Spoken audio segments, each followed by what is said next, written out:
All right, so let's move on to something that we can both afford and a lot of our viewers can. And honestly, watches that, in my opinion, I love, and they did something special. This is a watch that I absolutely have to see in person. All right. I'm waiting for this watch. So we are talking about the new 300. There you go. The wave dial. Oh, they're bringing back the wave dial, man. They're bringing it back. That's so cool. Have you ever owned one of these? I have never you ever owned an a Omega, Seamaster? but I have a feeling this will be the first. Okay. To be honest, I'm excited to see this watch. I really am. I've thought about buying Seamasters before. I could never really get past the bracelet. I know it's very iconic. I know it's their thing, but that double center link bracelet just never really did it for me. So here we have the new Seamaster 300, 42 millimeters, right? So a little bit bigger, a little bit more modern. That's right. It's beefier. Yeah, well, because it's 41. It went from a 41 to a 42. Yeah, exactly. So everything about this watch I'm always nervous when they do that, though. Listen, 42 is a great size, right? We'll see. So yeah, we have to see it in person. We always come in saying I have to see it on my wrist. So 42 millimeters from 41, and then pretty much everything you could think of on this piece is new. Seeing as how, you know, it's just bringing back this watch. So it's a ceramic bezel, new ceramic bezel with white enamel options, and there's Ceragold if you get the gold. There you go.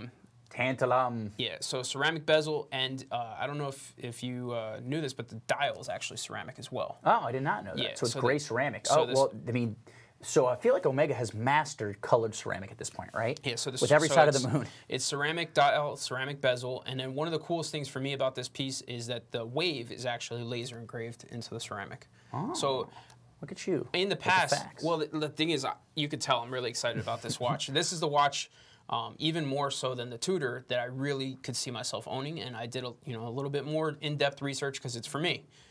As opposed to a YouTube show. So I really like this watch, and I hope that comes across.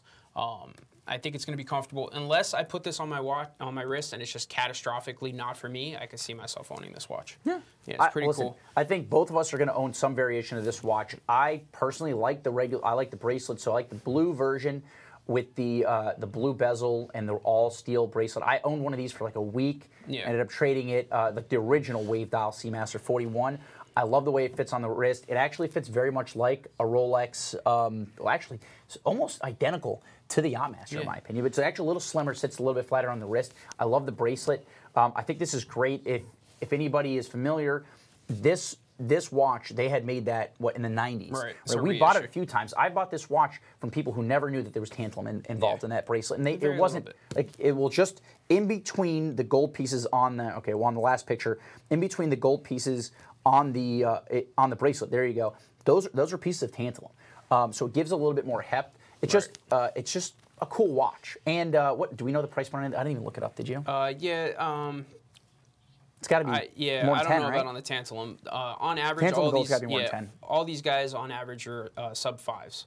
Right, except for this watch. Right, except for the tantalum. So the cool thing here, it's got the 8800 master chronometer movement, which with an exhibition case back, it's got a really cool new case back, which unfortunately we don't have a photo of here, but it has kind of scallops around the window. So the 88 movement, really cool, really nice, precise movement. It's anti-magnetic, has the 15,000, just like the Milgauss. So just an everyday workhorse type watch. And then this has, they released it in 14 variations total. So I would have liked to, style. Yeah, so my personal favorite version is the one that we had the picture up with the gray dial with the blue strap. Just like I said, I'm not really into the bracelet for this guy.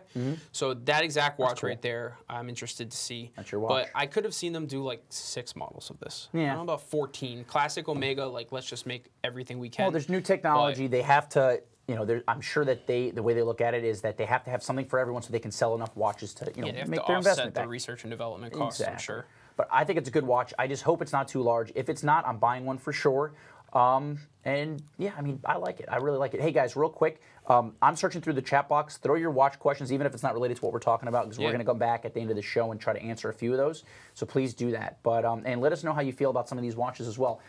For my money, I buy this watch on a bracelet, then buy the strap and buckle separately, and then swap back and forth. Actually, similar to something I went and bought an aftermarket rubber strap for this watch. I tried it for a little while. It seemed like it worked, so I'm going to be doing that back and forth. You guys might see that on the show. All right, and did Omega do anything else, or I think that's everything? There are a couple other pieces, nothing really of note to me. I think the 300 was really the showstopper. I see this watch really just getting them back to bread and butter pieces. This is a watch that'll sell hand over fist. The Seamaster is the best model they make, right? I mean, everybody was shocked when it went away, and now it's back, and now you know why it wave went away. dial, baby. It's so nice. It's so beautiful. Cool. Yep. Absolutely. All right, and let's cue up the second to last picture from our Basel release, and Jason dubbed it the hashtag #MeToo. There you go. So if you didn't have enough two-tone bezels, GMTs, we got the TAG Heuer. Yeah. This is what the so here's the 01, right? Right. So here's the thing, right? As we said, I'd text Josh at 7:10 in the morning, release a Basel, and I said hashtag #MeToo. Yeah. So let's take, we're TAG, right? Let's take our best-selling model and copy something else. Yeah. Or heavily influenced by something else. Yeah. Right? GMT, that's cool. Let's put a GMT on it. Blue and black seems to be pretty popular. Let's do that too. So it just didn't make any sense to me. I don't know. If you like this watch and you're planning on buying one, good on you. Not for me. I don't know if I'm spending the money, but I like the watch. I like the GMT function. I like the skeletonized dial. The BO1 movement's cool. This watch fits really nice on the wrist. Listen, if you're a watch snob, it's probably not for you. It is a little funny that they're jumping on the bandwagon at the 12th hour. Just when you thought TAG was like making a new direction turn, that's the thing that bothers me so much.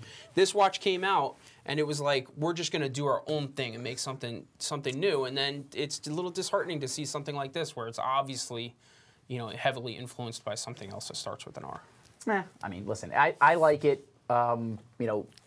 It by itself is a cool watch. The idea that it's a Batman Chrono GMT is kind of funny. It's not a bad watch. I'm sure we'll see this on somebody's wrist. I bet you they sell a lot of these at like the ports down in the Bahamas. Like that's where this watch gets sold. It's gonna be easy to get. Hey, do you guys have the Rolex Batman? No. But I got something else. Yeah. And that's what's gonna happen. Do we know? I didn't look up the retail price of this watch. I assume it's affordable though. Yeah. I care. Come on, please. Too mean. All right, and then the last watch, the review, I'm sure I'm going to get a ton of hate, because I always do whenever I talk about this brand. Oh, baby, that thing's nice. All right, so the Hublot Unico Red Magic, this is 45 millimeter. This is polished ceramic, not easy to do. And listen, when we talk about Hublot, we always talk about the materials that they make their watches on. It's in the Unico movement, in-house movement. It's a good watch.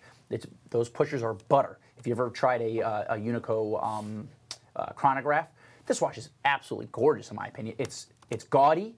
It's absurd, it's gorgeous, it's hard to make, 72-hour power reserve, and skeletonized dial. What do you think?